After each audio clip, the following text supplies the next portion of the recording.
Welcome to The Birth Breakdown, a minisode series from Her Birth, Her Story.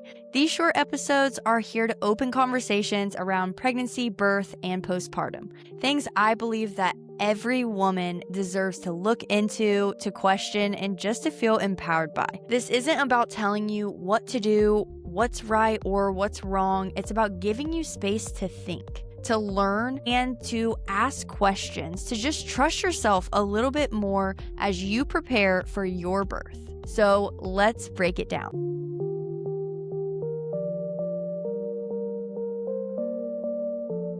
On today's episode of The Birth Breakdown, we are going to be jumping into DHA versus just taking an omega-3. The last minisode we talked about a prenatal and vaguely was mentioned that you should also look into taking a DHA, just like how important it is to obviously take a prenatal, a good quality one. You also want to make sure that you're taking a very good quality DHA. Obviously, if you are eating a lot of fatty fish and like sardines or really good salmon, and it is truly a high quality one, because just because you are eating salmon does not necessarily mean that you are getting all of these good omegas in you just because you're eating fish. If you're not getting a high quality fish, you are not getting as nutrients as you think you are, but obviously eating the fish is better than not taking anything. So we're kind of going to dive into what the DHA is, why it is important to take that specific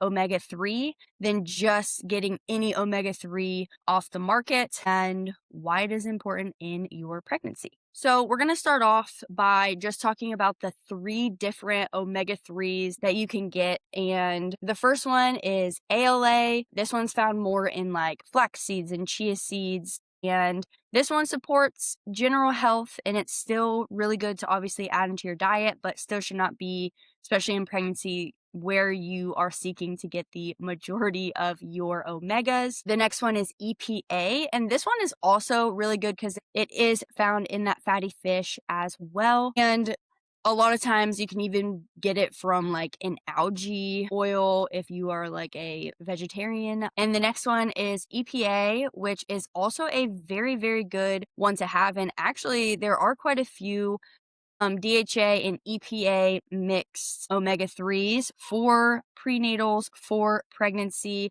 because this one is also found in that fatty fish and in fish oil, and supports your heart health, reduces inflammation, and it really does work alongside the DHA in your body. It's obviously not your primary focus, but it does also help additionally with the DHA.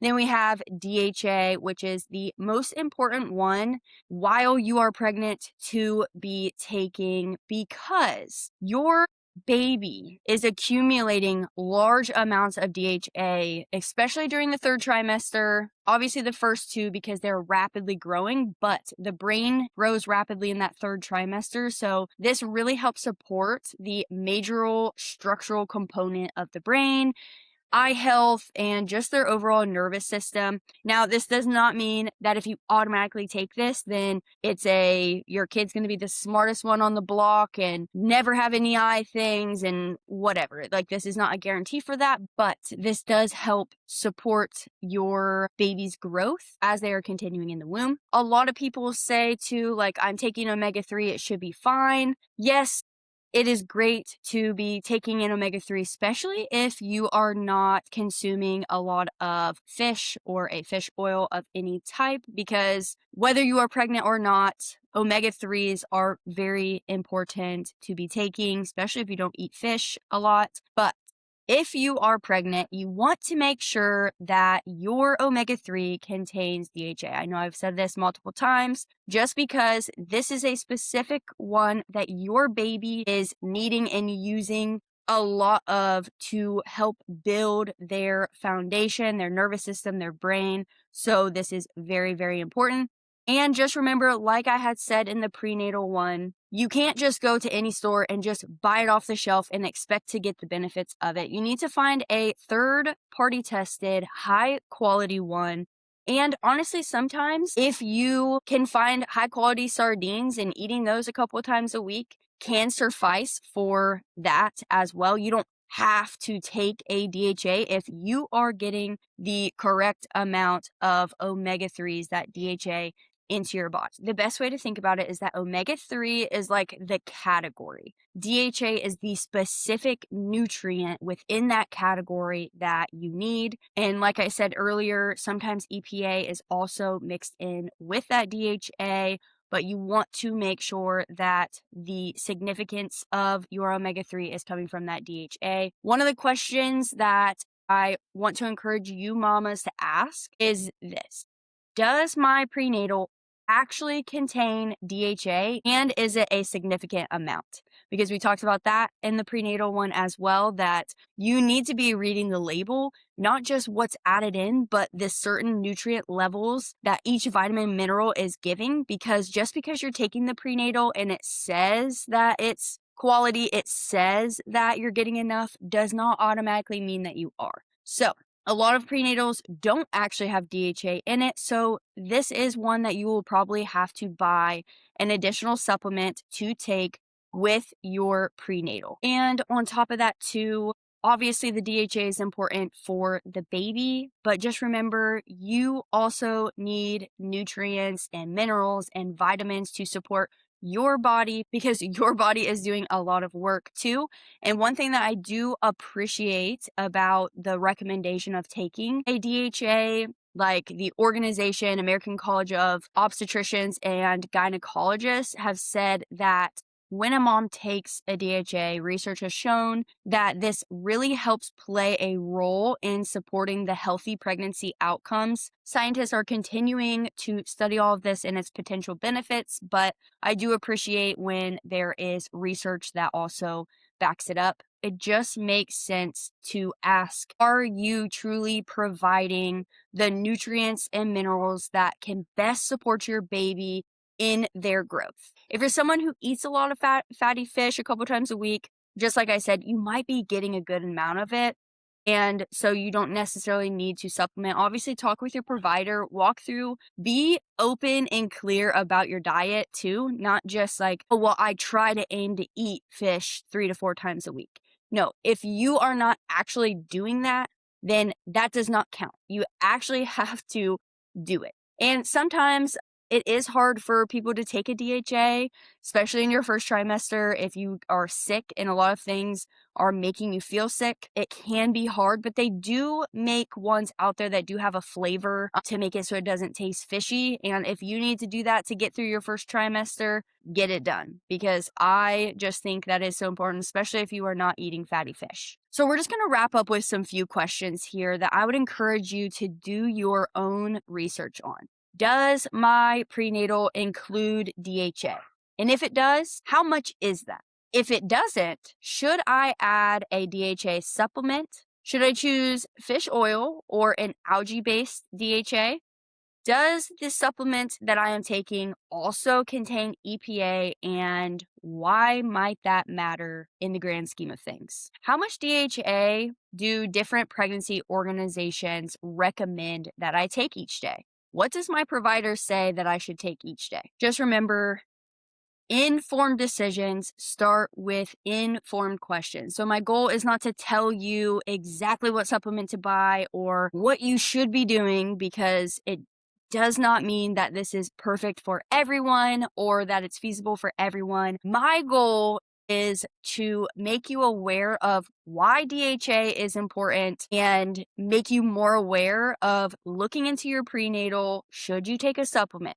Do you eat enough fish? Maybe just adding one more night of fish or adding a couple of things of sardines throughout your week might help you hit exactly where you need to be to reach that DHA goal. Just know my goal is to help you realize that there are questions worth asking that maybe nobody has brought up to you. So the next time that you're looking for a prenatal or at your prenatal, don't assume that just because you're taking it, it has every single thing that you need in every single perfect amount to truly help promote a great foundation for your baby and for you, because remember, your body is doing a lot too, and you need to support your baby, but you also need to support yourself as well. And a lot of times companies can get away with just the bare minimum, and they don't actually go through third-party testing to ensure that your body is absorbing these things. Please, please, please look. Don't waste your money.